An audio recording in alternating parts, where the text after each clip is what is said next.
ఓం మహాగణాధిపతయే నమః. ఓం గురుభ్యో నమః. ఓం శ్రీమాత్రే నమః. పరమేశ్వర స్వరూపమైనటువంటి జ్యోతిష, వాస్తు మరియు ఇతర అనేకమైనటువంటి శాస్త్రములను మనకు అందించినటువంటి మహర్షులకి నమస్కారం. హయగ్రీవ హయగ్రీవ హయగ్రీవేతియో వదేత్తస్య నిస్సరతే వాణి జిహ్నుకన్యా ప్రవాహవత్.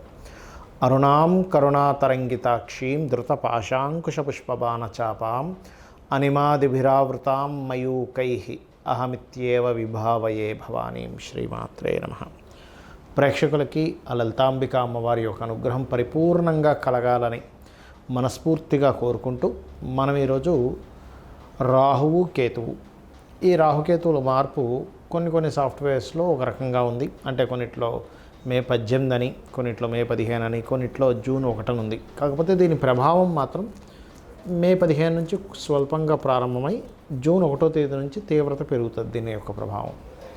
మరి ఈ రాహుకేతువుల మార్పు మూలంగా ద్వాదశ లగ్నాల వారికి, లగ్నం తెలియని వారికి, రాసుల వారికి ఏ రకంగా ఉండబోతుంది, ఇందులో మంచి ఉంటుంది, జాగ్రత్తలు కూడా చెప్పుకుంటాము. అదేవిధంగా ఏ పరిహార మార్గం చేసుకోవాలనేటువంటిది కూడా చూసుకోవాలి. అయితే ఈ యొక్క విషయాలు చెప్తుంది నేనైనప్పటికీ కూడా చెప్పిస్తుంది సాక్షాత్ లలిత అమ్మవారిగా భావిస్తూ ఒక్కొక్క లగ్నం గురించి మనం తెలుసుకుందాం.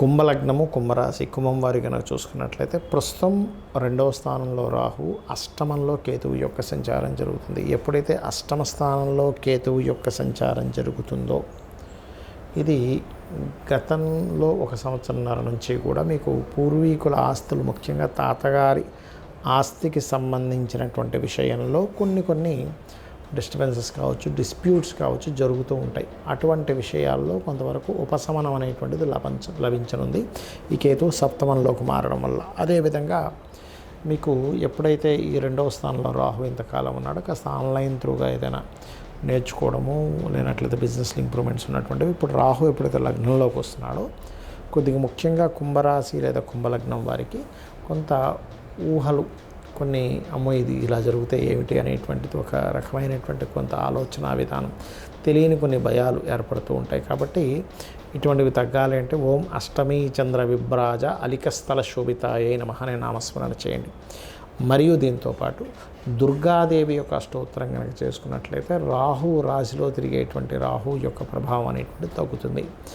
అదేవిధంగా సప్తమ స్థానంలో ఎప్పుడైతే కేతువు యొక్క సంచారం జరుగుతుందో, ప్రధానంగా మీరు వివాహ సంబంధించిన నిర్ణయాలు తీసుకునేటప్పుడు ఒక్కొక్కసారి ఏమవుతుందంటే తొందరపాటులో ఏదో సంబంధం ఓకే చేసుకోవడం, తర్వాత వాళ్ళకి కాస్త ఈగో ఎక్కువగా ఉంది, లేనట్లయితే ఈగో క్లాషెస్ ఎక్కువగా వస్తున్నాయి మా ఇద్దరి మధ్యన అనేటువంటిది ఒక చిన్న డిస్ప్యూట్స్ అనేవి ఏర్పడుతూ ఉంటాయి.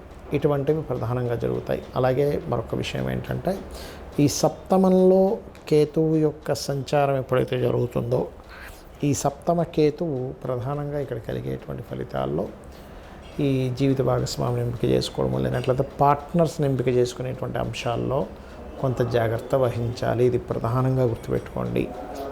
అదేవిధంగా మీరు చేయవలసిన దేవతారాధన విష్ణు సహస్రనామాలు చేయండి.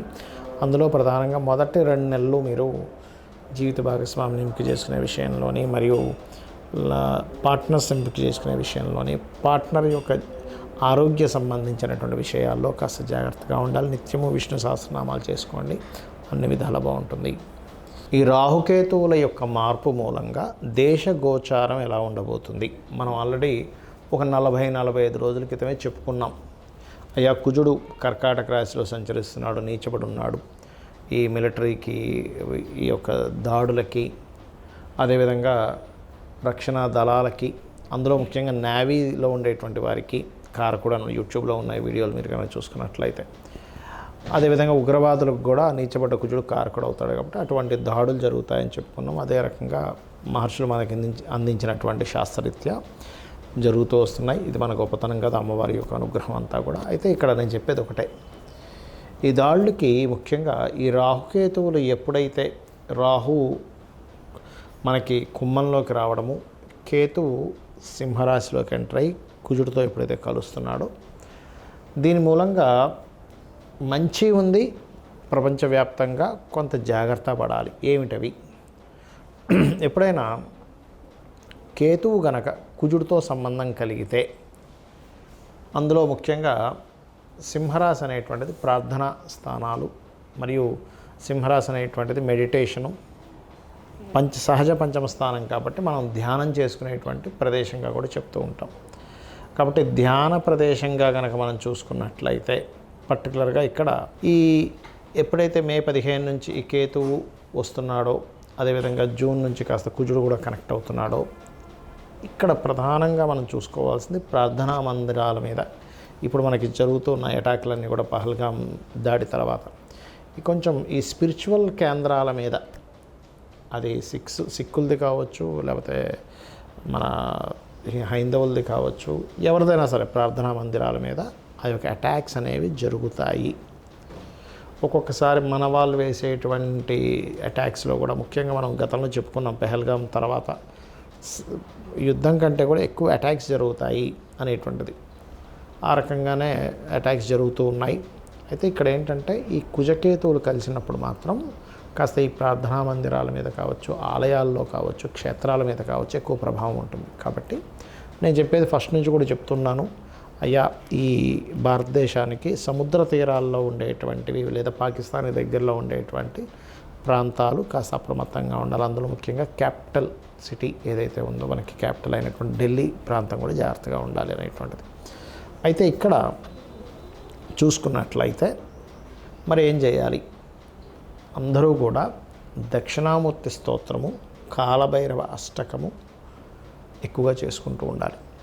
మరియు మరి మంచి కూడా ఉంటుందన్నారు కదా అని చెప్పి చూసుకున్నట్లయితే కేతువు ఎప్పుడైతే ఇన్ని రోజులు 1.5 year నుంచి కన్యారాశిలో ఉన్నాడో, మీరు లాస్ట్ 1.5 year బ్యాక్ మనం చెప్పుకున్నటువంటి వీడియోలు కనుక చూసుకున్నట్లయితే చాలా స్పష్టంగా అక్కడ చెప్పడం జరిగింది, అయ్యా కన్యారాశి అనేటువంటిది భూతత్వ రాశి కాబట్టి భూములు స్ట్రక్ అవుతున్నాయి అని చెప్పి చెప్పడం జరిగింది. అలా అదేవిధంగా చూసుకుంటే రియల్ ఎస్టేట్ అంతా కూడా ఫాస్ట్గా వెళ్తున్న రియల్ ఎస్టేట్ కొంత స్లో డౌన్ అవ్వడం జరిగింది. ఎప్పుడైతే ఈ కేతువు కన్యారాశి నుంచి సింహరాశిలోకి మారుతాడో ల్యాండ్స్ రేట్స్ మళ్ళీ మూమెంట్ అనేటువంటిది ఉంటుంది. అంటే ఇప్పుడు చూడండి, రేట్లు ఆగిపోయి లేదా అమ్ముడు పోక రియల్ ఎస్టేట్లో వ్యాపారాల్లో ఉండేటువంటి వారు ఎవరైతే ఇబ్బంది పడుతున్నారో అవన్నీ కూడా కొంత మూమెంట్ అనేటువంటిది వస్తుంది. అదేవిధంగా ఎప్పుడైతే ఈ రాహు కుంభంలోకి ఎంటర్ అవుతున్నాడో సాఫ్ట్వేర్ రంగానికి ఒక రెవల్యూషన్ కూడా ఇస్తాడు రాహు. ఎందుకంటే కుంభరాశి అనేటువంటిది ఏదైతే ఉందో బిజినెస్ సైన్గా చెప్తూ ఉంటారు. ఆన్లైన్ త్రూగా పెరిగేటువంటి ఇంకా డిఫరెంట్గా ఏఐ కావచ్చు, ఇట్లాంటివన్నీ కూడా పెరుగుతాయి చెప్పాలంటే.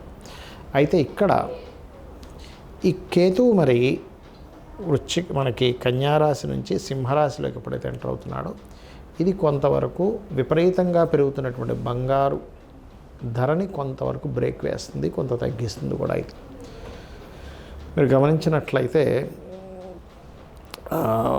ఒక 3 సంవత్సరాల నుంచి దాదాపుగా 35-40 వేలు పెరిగిందండి. మీరు 1 monthలోనే 10,000 పెరిగింది గోల్డ్ రేట్. 90 దగ్గర ఉండేది 1 lakh దాకా వచ్చేసింది.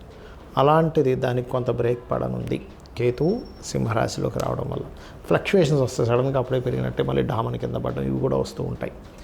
కాబట్టి ఈ రాహుకేతువుల వల్ల మనకేంటంటే సూక్ష్మానికి కారకుడు రాహు, సూక్ష్మ సంబంధంగా జరిగేవి కొన్ని జరుగుతూ ఉంటాయి.